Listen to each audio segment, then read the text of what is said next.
Cam nu mai duce, mai sus până aici. Uite. Vezi, alea cu două nu mai ține, nu mai ține, că e fatalul minutul ăsta. Pune în apă. Dar vino aici mai mică. Pune-o la apă mai mică. Da? Pune-o la apă mai mică. Și ea și fute-o până și revine, știi? Prea copii. Trebuie să-și revină, nu se poate. Dar nu strângi tare, nu strângi, mă. Lasă-o așa. Atunci nu mă lasă așa să tăie așa cu fata. Ia, bă! Își revine. Fii țar să-ți fii tu de paragladină. Își revine știculița. Știculița de gura humorului. Ia uite ea. Și domnul zâmbește-lea că mușchii mei se te văd la față. Așa? Păi da, nu? Respirații gură la gură. Ia, ia că își revine. Își revine Golanca. Ține-o de coadă și lasă-o leacă mai, cu capul mai la adânc, mă. Știi? Ce poți să pui de coadă? Dă-te, mă. Nu-ți face nimic, nu te mănâncă. Lasă-o cu butonul. E păcat ea, mă. E păcat, că asta...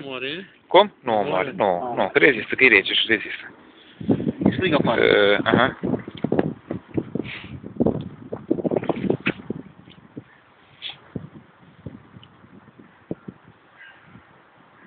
Aici de câțiva ani de zile în zona asta este, știu că. Am mai prins acum că la... Dar să vezi când stau aici și asta faci pe sfârșit, vezi cum atacă, îți vezi așa cum... Cârduri de pești cum se duc. Ne? Cârduri de pești se duc.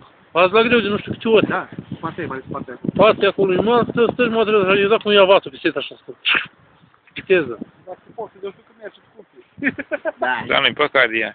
Ia și fă așa, bă, vezi, ți-a uite la mine. Așa poartă-o în apă. Înainte și înapoi. Ia, bă. Ia, bă, știu că bă. Uite ce fain mere. Lasă-o știe să-și revină.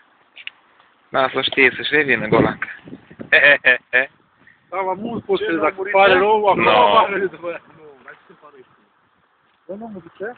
Aha, și acum fă un ok așa. Aia, ești tare. E cel mai tare.